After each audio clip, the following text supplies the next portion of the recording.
Thank you. Giorgio makes a great point that came up yesterday as well of the importance of integrating all of these different standards, because it's really, as a whole, that the open web platform gives you all these capabilities. So thanks for everybody's work in trying to create very strong levels of interoperability across so many different devices and systems. We'll hear more about that, making standards work together, in the next talk. Mike Bostock from Square will be talking about data visualization with the web. Thank you, and welcome, Mike. Yes, sorry.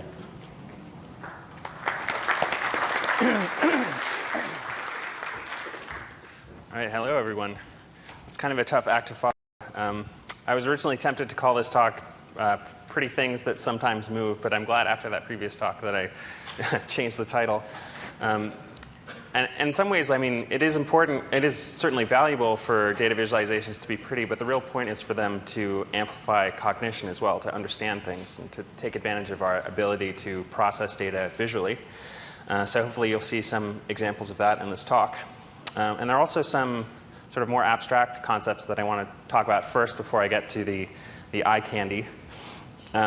And that is really sort of talking about, what is a visualization toolkit, what is the design of D3, the philosophy, and specifically for this conference, how does D3 approach standards, and how does it really try to embrace standards as universal representations rather than just using them to get something done, and the advantages of doing that in terms of tool design.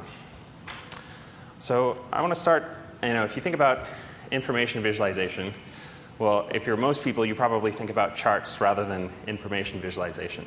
And charts are extremely useful representation. They're very convenient. If you have a chart that meets your needs exactly, it's very easy to use. But charts as an abstraction are also very limiting. For example, charts don't really tell you, or if charts are the only thing that you understand, it doesn't really tell you how different chart types relate, which chart type is going to be the best for your type of data, or even what types of charts are possible. So when I was designing D3 and earlier ProtoViz, I was inspired by some of the work that Leland Wilkinson had done on the grammar of graphics. So I want to read this quote.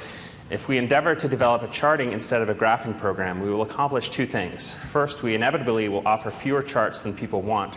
Second, our package will have no deep structure. Elegant design requires us to think about a theory of graphics, not charts." And this really hits on two issues. I mean, one is if you use charts, you're really not going to satisfy everybody's needs.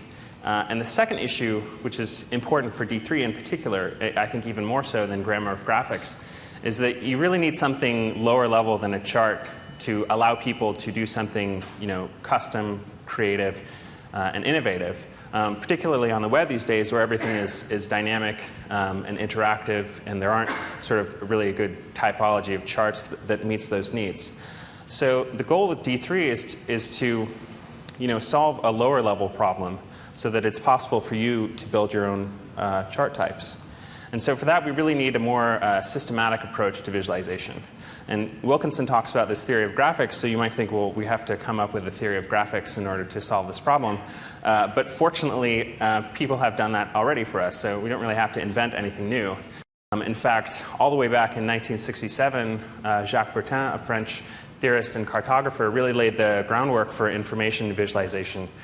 He came up with what he called the matrix theory of graphics. And it was really based on human perception, how we perceive data graphics.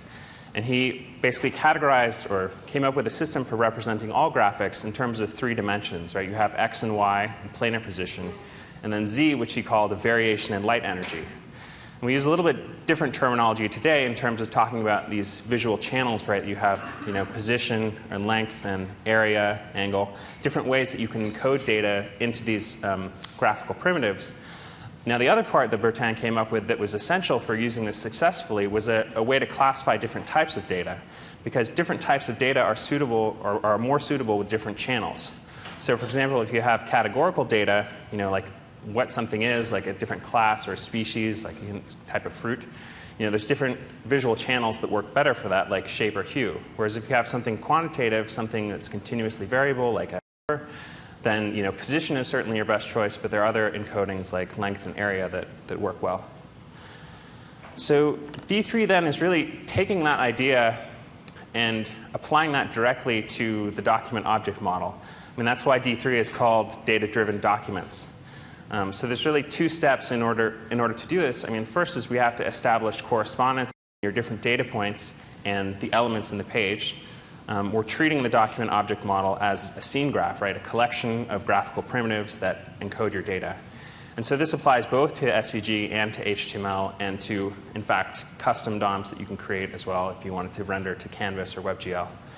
So once we establish this correspondence between data points and elements, the next part, you have to map sort of different attributes of your data or dimensions of your data to element attributes, right? So taking the value of a number, mapping that to position encoding, or taking, say, like the class of some categorical data, mapping that to a shape or a color.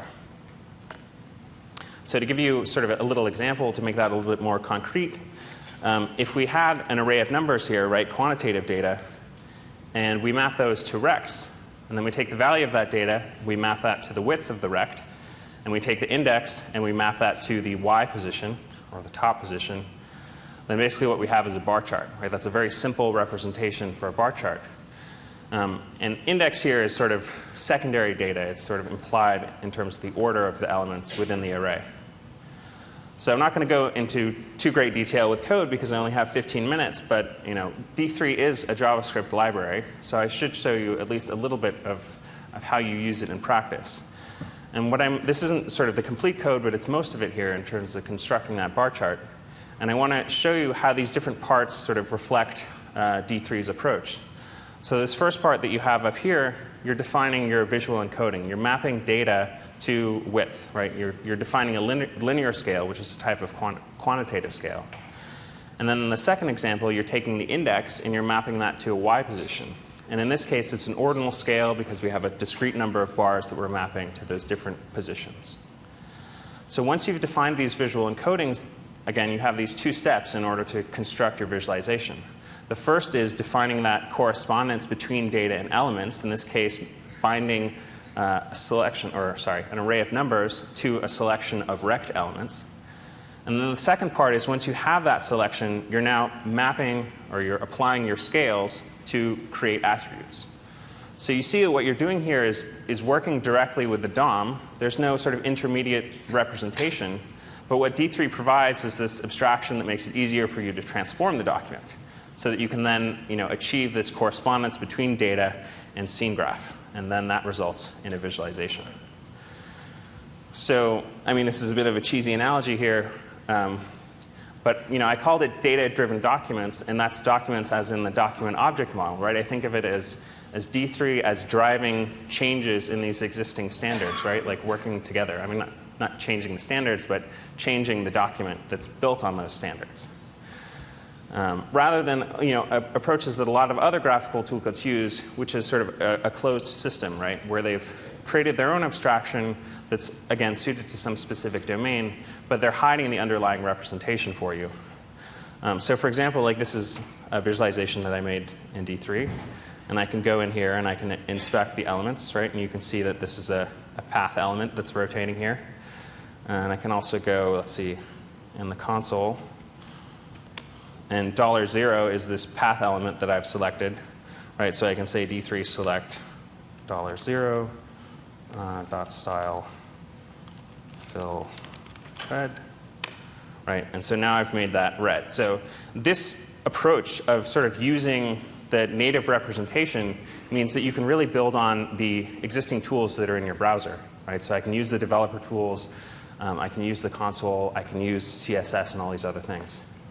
So I just want to show you sort of a few other examples that really sort of work the different features of your browser together to create interesting visualizations, right? So this is the same bar chart, but what I've done here is applied an axis at the top so that you can actually see sort of what the values are. And then as I click on this bar chart and I zoom in, I'm sort of changing the scales. I'm showing a different subset of the data. And I can click on the back to zoom out. And so D3 has these other abstractions as well that make these common tasks easier to do. For example, the axis at the top here. It can render those ticks for you automatically, and it also handles the transitions automatically. I can take the same data set, in this case it's hierarchical data set, and I can apply sort of various layouts that D3 provides to do other types of visualizations. And again, I can have sort of smooth transitions on that. So in this case, we're looking at a software package hierarchy, and I can look at sort of the different sizes of the classes within these packages. And again, I'm just sort of changing the scales here and applying a transition to zoom in and out. Now, D3 has a lot of different types of transitions that are possible because it's based on sort of selecting elements and then doing these smooth transitions. And the fact that you're working directly with the DOM means you have a lot of flexibility in terms of how you can change the appearance from transition to transition. So in the last segment of that animation, you saw, for example, changing from a bar chart to a pie chart. And in order to do that, you have to be able to change a rect to an arc, an arc segment that's comprising your donut. So these things are very difficult to do unless you have the ability to make these sort of arbitrary transformations. And just to show you sort of some other examples, D3 has these components that you can put in to make sort of common visualization tasks easy to do as well. So in this case, I've got a scatterplot matrix, which is a multi-dimensional visualization. There's 4 dimensions in this data set, flowers. And I can select sort of a 2-dimensional region in any of these scatter plots. And whatever dots I select here are then highlighted in the other region. And this is done using, again, the axis component for the labels, but also there's a brushing component, right, so that I can make these little selections. And this thing is actually hard to get right. I mean, there's a lot of nuances. You want to be able to drag it from any corner or any side. You want to be able to hold down the Option key to sort of preserve the center. And so it's really nice having these higher level abstractions, but still having all of the flexibility that the native representation provides. Right? So I can take these same components and now use a parallel coordinates display, right, so that I'm doing a 1-dimensional filter here, again, on the same data set. And I can also do things like drag this axis and reorder it to see a different view of the data. So there's a lot of flexibility. And also the fact that we're just working directly with the DOM here gives us a lot of performance options. Right? So here I'm just toggling the classes. And so as I move them up and down, it just needs to toggle the classes. And that greatly improves the performance rather than redrawing the entire thing. So another example of that, this is some data set on commercial airports, just showing all of the routes that are supported in these different airports. And the way that this works is that there's an invisible CSS overlay here. So all of the interaction here as I move the mouse around is just done using a CSS hover. There's actually no JavaScript that's doing this toggling of arcs. And if I show you what that Voronoi looks like, you can actually see it. So as I cross between these different cells of the Voronoi, it's just toggling the visibility of those arcs. And that gives you a lot of flexibility in terms of how you construct the visualization, and also makes your code simpler, makes the performance better as well. Now, in that particular example, I simplified it because there's actually many more private airports or regional airports versus commercial airports. So it would be hard to find the interesting ones like Seattle, for example. So another visualization type using same data set here is this calendar heat map. And if you ever study sort of human behavior over time, there are 3 obvious cyclical patterns, right? You have yearly patterns, you have weekly patterns, and you have daily patterns. And this calendar heat map is really good at showing you those yearly patterns as well as those weekly patterns. So each of the columns here corresponds to a day of the week. So you've got Sunday at the top and Saturday at the bottom. So immediately you see in this visualization there are fewer flights on the weekends than in the week. But you can also see sort of the yearly patterns, like there are more flights in the summer. And you can also see like interesting anomalies here, like the fact that September 11th occurred, and that greatly reduced the number of flights for the rest of the year. But because this is done in CSS, these recs are just applied with a class that says what their quantile is. So if I change sort of the parent class, I can apply a different color scale. And there are all these color brewer color scales that are built into D3, which are fantastic for looking at sort of quantized or categorical color encodings.